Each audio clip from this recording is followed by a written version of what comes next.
बिस्मिल्लाहिर्रहमानिर्रहीम। ये lecture radix sort के बारे में है। रेडिक्स सॉर्ट से पहले हमने बकेट सॉर्ट देखा है। तो रेडिक्स सॉर्ट जो है वो मोर और लेस बेस करता है बकेट सॉर्ट के ऊपर। बकेट सॉर्ट में हमने ये देखा था कि जितना हमारे पास n होता है, डेटा होता है, हम उतनी बकेट्स बनाते हैं और फिर हम कोई स्ट्रेटजी यूज करके, कोई भी लॉजिक यूज करके हम हर एलिमेंट को उसकी रिक्वायर्ड या डिजायर्ड बकेट के अंदर इंसर्ट करते हैं और फिर हम बकेट्स को इंडिविजुअली सॉर्ट करते हैं और आखिर में उसको कंसंटिनेट करते हैं, तो हमारे पास डेटा जो है वो सॉर्टेड फॉर्म में होता है। तो रेडिक्स सॉर्ट किस तरीके से बेस करता है बकेट सॉर्ट के ऊपर? कि रेडिक्स सॉर्ट में भी हम एक तरह से बकेट्स ही बनाएंगे। जैसे वहां पे n बकेट सॉर्ट में n डेटा था तो n ही आपने बकेट्स बनाए थे। तो रेडिक्स सॉर्ट में भी हम बकेट्स इस तरह से बनाएंगे कि ऐसा बकेट्स तो उनको नहीं कहेंगे, हम कॉलम्स कहेंगे। तो हम डेटा के ऊपर बेस करके हम कॉलम बनाएंगे और जिस तरीके से हम बकेट बकेट सॉर्ट में एक एक डेटा को उठा के बकेट में इंसर्ट करते थे, उस तरीके से हम रेडिक्स सॉर्ट में डेटा लेंगे और उसको उसके रिस्पेक्टिव कॉलम के अंदर जो है वो हम इंसर्ट करेंगे। ठीक है, तो इसका मतलब ये है कि दोनों में डिफरेंस कहाँ पे है कि बकेट सॉर्ट में तो हम एक ही दफा डिसाइड करके, जैसे हमने पिछली बकेट सॉर्ट के एग्जांपल में देखा कि हमने हर क्योंकि वो 0 और 1 इंटरवल के दरमियान लाई कर रहे थे, तो हमने स्ट्रेटेजी ये अप्लाई की कि हमने हर नंबर को जो है वो n से मल्टीप्लाई किया और जो हमारा बकेट का नंबर आ रहा था हमने उसमें जाके उसको इंसर्ट कर दिया। रेडिक्स सॉर्ट में हमने एक दफा में ये नहीं करना कि हमने एक ही दफा जाके कॉलम में इंसर्ट किया तो हमारे नंबर जो है वो फिर हम जो है लिखेंगे, या उसको किसी इंसर्शन सॉर्ट या किसी जैसे हमने बकेट सॉर्ट में पढ़ा है कि उसको हम इंडिविजुअली बकेट के अंदर सॉर्ट करेंगे और फिर हम उनको कंसंटिनेट करेंगे। रेडिक्स सॉर्ट में हमने बकेट की तरह इंसर्ट तो करना है कॉलम में, लेकिन रिपीटेडली हमने बकेट सॉर्ट अप्लाई करनी है, एक दफा नहीं करनी, रिपीटेडली करनी है जब तक कि हमारा डेटा जो है वो सॉर्ट ना हो जाए। तो रेडिक्स सॉर्ट तकरीबन तकरीबन बकेट सॉर्ट की तरह का है। जो उसका डिफरेंस है वो ये है कि आपने रिपीटेडली बकेट सॉर्ट को अप्लाई करना है। तो रेडिक्स सॉर्ट को देख लेते हैं। हमने बहुत से सॉर्टिंग एल्गोरिथम इससे पहले देखे हैं, जिसमें हमने बबल सॉर्ट देखा है, सिलेक्शन सॉर्ट देखा है, इंसर्शन सॉर्ट देखा है और उसके बाद डेफिनेटली इससे पहले हमने बकेट सॉर्ट देखा है। तो ये क्यों डिफरेंट है? This one is different because it is not based on the general algorithm strategy above. यानी ये जिस तरह से अभी हम जनरली एल्गोरिथम हमने देखे हैं, बबल सॉर्ट, इंसर्शन सॉर्ट और सिलेक्शन सॉर्ट के और इवन बकेट सॉर्ट के भी, ये उस तरह का नहीं है बल्कि एक टोटली डिफरेंट मेथड है। ये क्यों टोटली डिफरेंट मेथड है? Because it requires the absolute minimum amount of space, यानी इसको जो रैम चाहिए, जो स्पेस चाहिए, वो मिनिमम रिक्वायर्ड इसको होगी। जबकि हमने क्या देखा था बकेट सॉर्ट में? बकेट सॉर्ट में हमने ये देखा था कि इसको एक्स्ट्रा स्पेस चाहिए थी, यानी जितना आपका एन था आप उतनी ही उसने बकेट्स भी बनानी होती हैं। तो उसको वो जो था आपका इन प्लेस सॉर्टिंग एल्गोरिथम नहीं था, यानी उसको सिर्फ वो रैम उसको नहीं रिक्वायर्ड थी, या उसको एन एन नंबर ऑफ जो है वो डेटा था उतनी स्पेस थी, उसको एक्स्ट्रा स्पेस रिक्वायर्ड थी क्योंकि उसको बकेट्स भी बनाने थे। तो इसमें इसको absolute minimum amount of space required है। ये बकेट की तरह ही काम करेगा, लेकिन ये बकेट्स नहीं बनाएगा, ये कॉलम के अंदर जो है वो डेटा को डिवाइड करेगा। And secondly it requires the minimum amount of data movement. Data movement एक बहुत इंपॉर्टेंट चीज थी जो हमने बबल सॉर्ट में देखी थी, सिलेक्शन सॉर्ट में देखी थी, इंसर्शन सॉर्ट में देखी थी। हम डेटा को मूव करते थे कि उसने किस अप्रोप्रिएट पोजीशन पे जो है वो जाना है। जैसे हमने देखा था ना, बबल सॉर्ट में डेसेंट एलिमेंट कंपेयर हो रहे थे तो वो चेंज करते थे अगर पहले वाला जो दूसरे से बड़ा था। या हमने सिलेक्शन सॉर्ट में देखा था, स्मॉलेस्ट एलिमेंट निकाल के उसको फर्स्ट के साथ या सेकंड के साथ उसको हम मूव करते थे। तो यहाँ पे डेटा मूवमेंट नहीं है। जब डेटा मूवमेंट नहीं है तो इसका मतलब है बहुत सारा टाइम आपका प्रोसेसर का जो है वो सेव हो जाता है। And most amazing of all, it has no comparison. और यही मेन चीज कंपैरिजन थी जिसने बिग ओ एन स्क्वायर बनाया था बबल सॉर्ट का, सिलेक्शन सॉर्ट का, इंसर्शन सॉर्ट का। किस तरह से कंपैरिजन थे? हमने कहा था हर पास में कंपैरिजन थे। पास वन में n-1 थे, पास टू में n-2 थे, बबल सॉर्ट और सिलेक्शन सॉर्ट में। सिमिलरली इंसर्शन सॉर्ट में भी ऐसे ही थे, 1 2 3 4 अप टिल n-1। और उसी इक्वेशन को जब हमने सम किया था अर्थमेटिक सीरीज से, तो हमारी जो बिग कम्प्लेक्सिटी, बिग ओ की कम्प्लेक्सिटी थी वो बिग ओ एन स्क्वायर में चली जाती, सिर्फ उस कंपैरिजन की वजह से। क्योंकि हमने ये देखा था कि हम उस ऑपरेशन के ऊपर उसको टाइम कम्प्लेक्सिटी निकालते हैं जो सबसे ज्यादा नंबर ऑफ टाइम परफॉर्म हो रहा था, विच वाज कंपैरिजन। तो इसके अंदर आपकी minimum amount of RAM required है, इसके अंदर आपको मिनिमम जो डेटा मूवमेंट है, इसके कंपैरिजन है ही नहीं। तो it is a very efficient sorting algorithm. So that's why radix sort is defined as a non-comparative. Non-comparative means इसके अंदर comparison नहीं है। And it is integer sorting algorithm। यहाँ पे हम जो है वो integer के ऊपर कर रहे हैं। अगर हमारे पास अल्फाबेटिक डेटा हो तो फिर हम अल्फाबेट्स के हिसाब से करेंगे।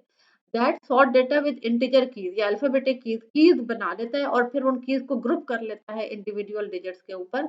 यानी आपने यहाँ पे, क्योंकि हम डिजिटल डेटा दे रहे हैं इसलिए हम यहाँ पे डिजिट्स की बात कर रहे हैं, और डिजिटल इंडिविजुअल डिजिट्स के ऊपर कीज को ग्रुप करता है which share same significant position and value. तो इस तरीके से आपको ये पता चलता है कि आप बस आपने कॉलम में बस रिपीटेडली आपने बकेट सॉर्ट को कर लेना है। ऐसा बकेट्स नहीं बनेंगे लेकिन कॉलम में रिपीटेडली डेटा जाएगा और कंपैरिजन कोई नहीं होंगे, तो आपका बहुत मिनिमम जो है ना वो डेटा मूवमेंट होगी इसके अंदर।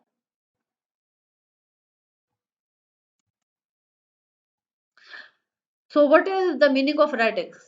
So radix mean the base of a system of numeration। यानी आपके पास जो डेटा है वो किस बेस को बिलोंग करता है, किस रेडिक्स को बिलोंग करता है। तो अगर हम डेसिमल नंबर सिस्टम को देखें, तो अगर ये भी हम एग्जांपल में हम न्यूमेरिक डेटा ही ले रहे हैं, तो हमारे पास जो डेसिमल नंबर सिस्टम है हमें बहुत अच्छे तरीके से पता है। वो हमारा जो है 0 से 9 तक हमारे पास डिजिट्स होते हैं जिनकी मुख्तलिफ कॉम्बिनेशन से हमारे पास डेटा आता है। तो वो जो 0 से 9 तक जो नंबर सिस्टम है उसको हम डेसिमल कहते हैं, और हमें ये पता है कि 0 से 9 मीन 10 डिजिट्स। तो इसलिए जो हमारा डेसिमल नंबर सिस्टम है, यानी जो हमारा न्यूमेरिक डेटा होता है, उसका जो रेडिक्स या बेस होती है वो क्या होता है, 10 होता है। ठीक है, इसको बेस भी कह सकते हैं, रेडिक्स भी कह सकते हैं। So here the radix is 10। Similarly अगर हमारे पास बाइनरी डेटा हो, 0 और 1 की फॉर्म में हो, तो उसका रेडिक्स या बेस क्या होगी, 2। सिमिलरली अगर हमारे पास अल्फाबेटिक डेटा हो, तो उसका रेडिक्स और बेस 26 होगा, क्योंकि हमारे पास कितने अल्फाबेट्स होते हैं, 26 होते हैं। तो इस तरीके से आप जो भी आपके पास डेटा होगा वो किस सिस्टम को बिलोंग करता है उसके हिसाब से आपके पास रेडिक्स और बेस होना चाहिए। और हम रेडिक्स सॉर्ट को दो तरीके से हम डेटा को सॉर्ट कर सकते हैं। हम लीस्ट सिग्निफिकेंट डिजिट के पॉइंट ऑफ व्यू से भी कर सकते हैं, हम मोस्ट सिग्निफिकेंट डिजिट के पॉइंट ऑफ व्यू से भी कर सकते हैं। What does least significant digit mean? कि राइट मोस्ट से आप शुरू करेंगे, यानी राइट मोस्ट मीन यूनिट वाले प्लेस पे आपका जो नंबर होगा उधर से आप शुरू करेंगे, फिर आप 10 लेंगे, फिर आप 100 लेंगे, इस तरीके से आप लेफ्ट से राइट की तरफ जाएंगे। That is called the least significant digit.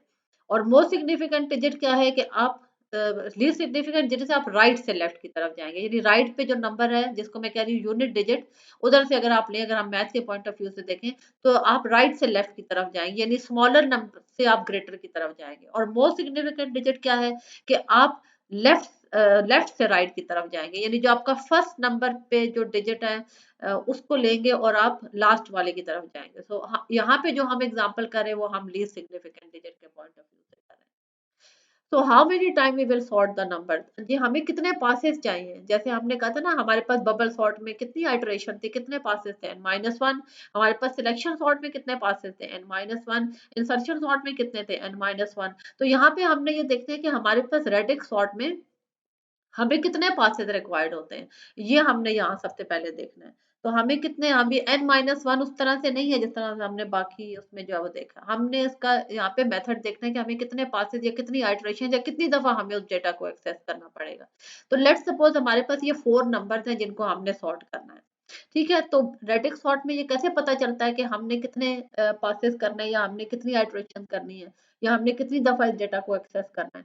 तो उसका तरीका ये है कि आपने इस डेटा में लार्जेस्ट नंबर फाइंड आउट करना है। अब ये न्यूमेरिक डेटा आपने लार्जेस्ट नंबर लेना है, जब आपके पास अल्फाबेटिक डेटा होगा तो आपने ये देखना है कि आपके पास सबसे ज्यादा कैरेक्टर जो है वो किसके अंदर है, तो वो आपका ग्रेटेस्ट जो है नंबर या ग्रेटेस्ट वैल्यू आपकी जो है ना वो कंसिडर होगी।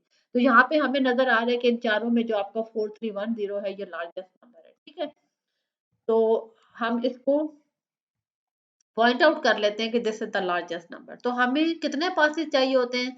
जितने आपके लार्जेस्ट नंबर में नंबर ऑफ डिजिट्स होते हैं, या आपकी, अगर मैं अल्फाबेटिक डेटा की बात करूं, जो वो वाली वैल्यू जिसमें आपके सबसे ज्यादा नंबर ऑफ करेक्टर्स होंगे, तो जितने नंबर ऑफ करेक्टर्स होंगे ना उतने आपने पासेस लेने हैं। तो जिसमें नंबर ऑफ डिजिट्स जो है वो 4 हैं, तो आपको कितने पासेस रिक्वायर है, 4 पासेस रिक्वायर। ठीक है,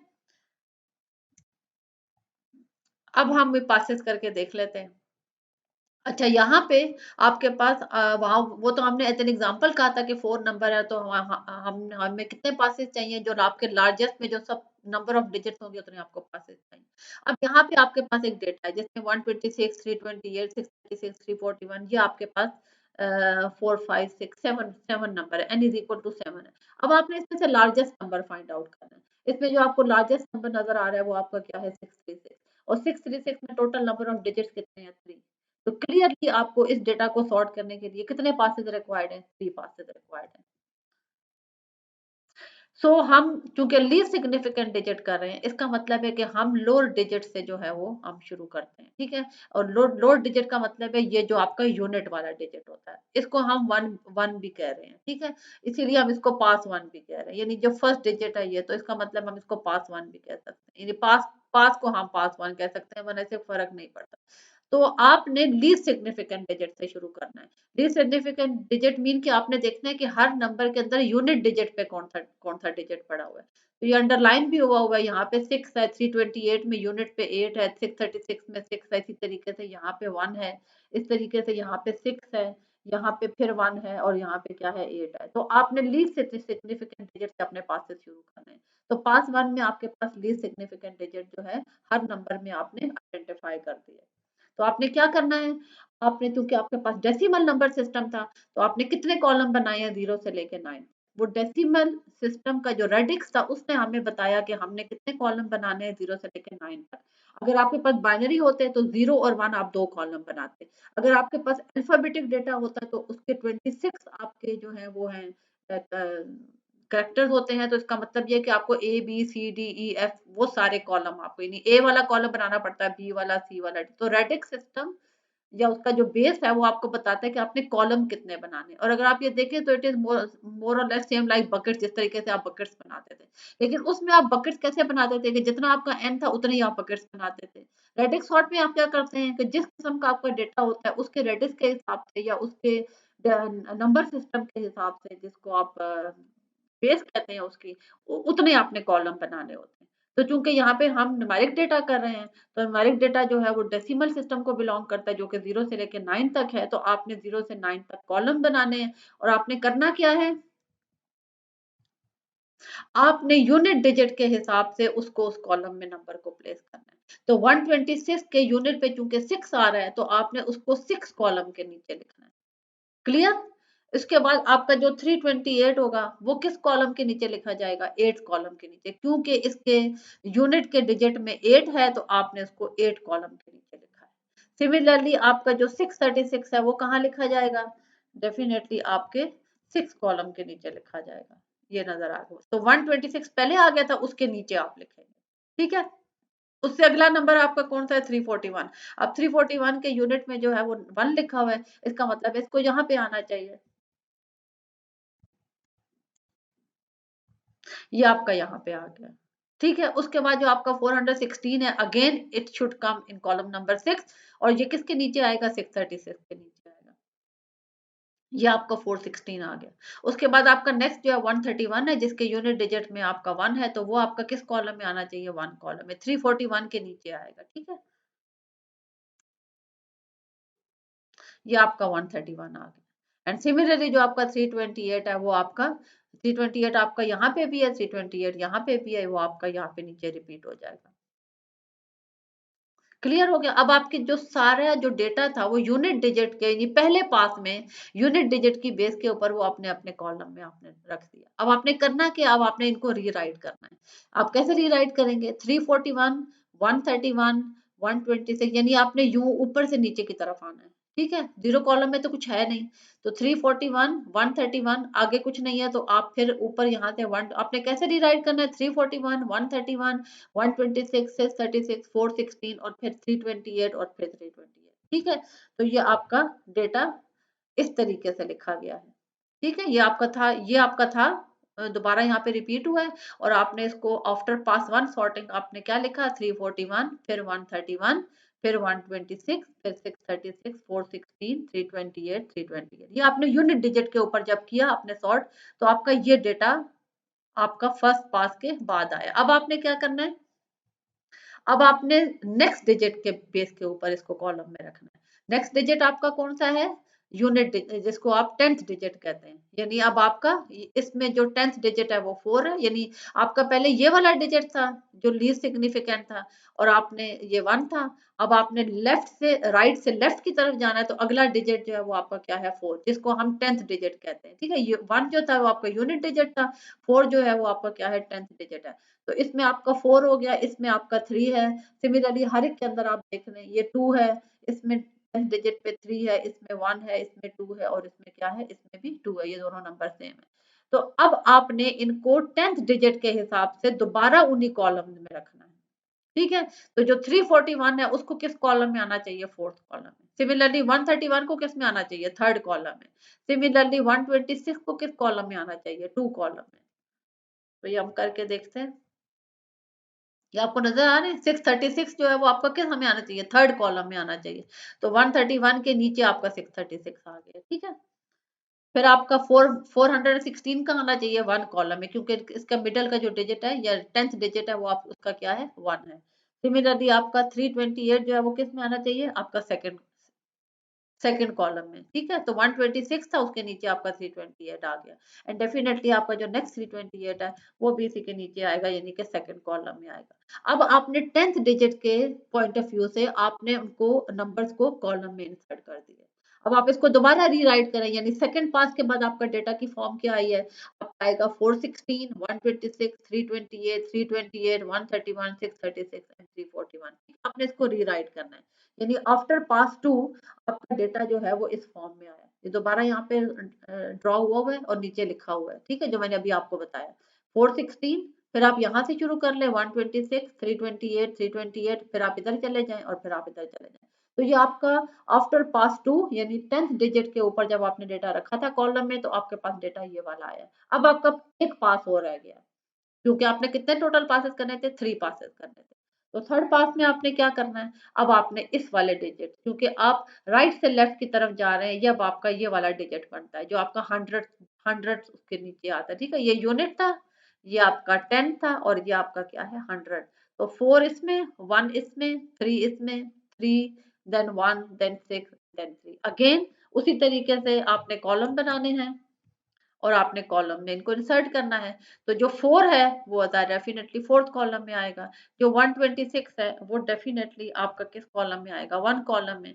जो आपका 328 है वो 3rd कॉलम में आएगा। अगेन 328 उसके नीचे आएगा। 131 अगेन 1 कॉलम में आएगा 126 के नीचे।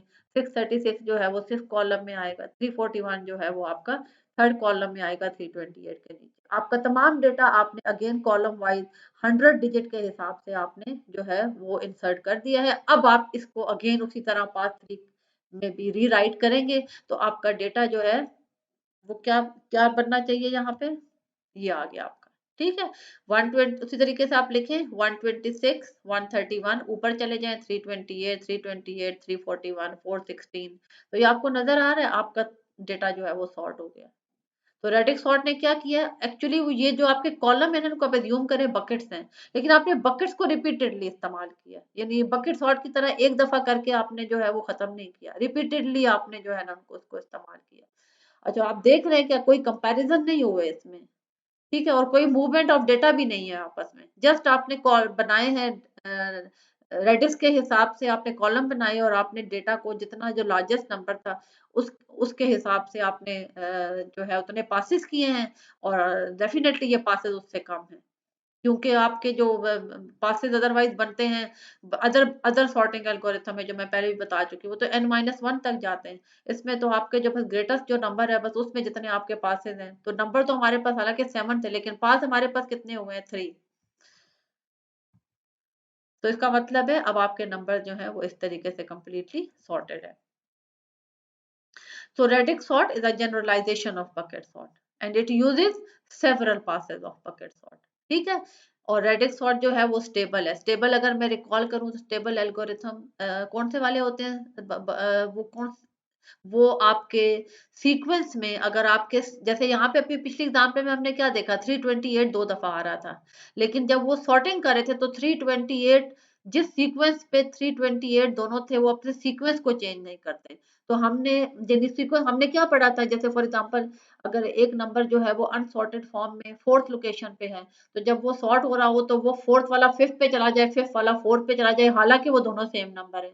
तो स्टेबल एल्गोरिथम कौन से हैं कि वो अपना सीक्वेंस चेंज नहीं करते, वो अनसॉर्टेड में भी उसी सीक्वेंस पे रहते हैं, उसी इंडेक्स इंडेक्स को डेफिनेटली चेंज करते हैं, उसी सीक्वेंस में वो रहते हैं, और जो नॉन स्टेबल होते हैं वो सीक्वेंस चेंज कर लेते हैं। तो ये स्टेबल एल्गोरिथम है, ये भी इसकी यानी कोई मूवमेंट नहीं कर रहा, आपस आपस में वो नहीं कर रहे, जिस जगह पे वो सीक्वेंस में थे अनसॉर्टेड फॉर्म में उसी में वो सॉर्टेड में भी है। तो ये स्टेबल एल्गोरिथम है। और ये फास्ट है डेफिनेटली, जब इसमें कोई कंपैरिजन भी नहीं है, जब इसमें मूवमेंट ऑफ डेटा भी बहुत कम है, जब इसको स्पेस भी बहुत ज़्यादा कम चाहिए, जब इसके पासेस भी कम है, तो डेफिनेटली ये एक फास्ट एल्गोरिथम है।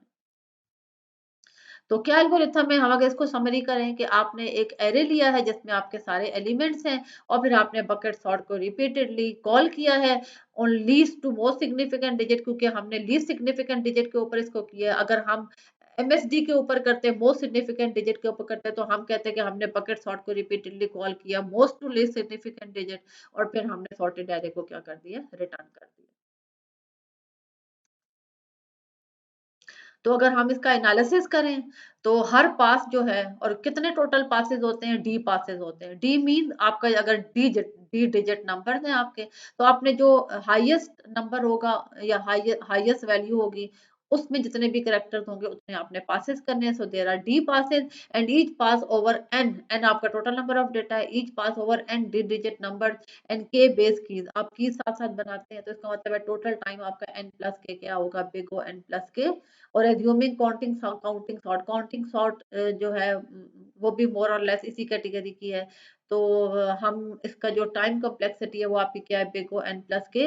और जब आपके पास अगर आपने ये कर लिया, एन जो है वो नंबर ऑफ एलिमेंट्स है, के जो है वो आपकी बेस कीज हैं, और डी जो है वो आपके पासेस हैं। तो अब हर दफा जो n प्लस के है उसको आप डी के साथ मल्टीप्लाई करें, यानी आपके हर पास के साथ आप ये काम करते हैं, ठीक है, हर पास में आप जो है वो n प्लस के करते हैं, यानी आपके पास टोटल n डेटा होता है हर पास के अंदर, और आप उसमें एक की जो है वो ऐड करते हैं। वो की अभी हमने देख ही लिया कि हम यूनिट डिजिट, 10 डिजिट और 100 डिजिट। तो आपकी जो बिग ओ बनता है वो आपका है डी n प्लस के। और अगर हम ये एज्यूम करें कि आपका डी जो है वो कांस्टेंट है, तो इसका मतलब है अगर हम कांस्टेंट टर्म को इग्नोर भी करते हैं, तो हम इसको शॉर्ट करके हम कहते हैं कि हमारा रेडिक्स सॉर्ट जो है वो बकेट सॉर्ट की तरह बिग ओ एन को बिलोंग करता है। तो ये इसकी एप्लीकेशन जो है रेडिक्स सॉर्ट की, वो आप मोस्टली यूज करते हैं किस चीज के अंदर, पैरेलल कंप्यूटिंग के अंदर। Thank you so much.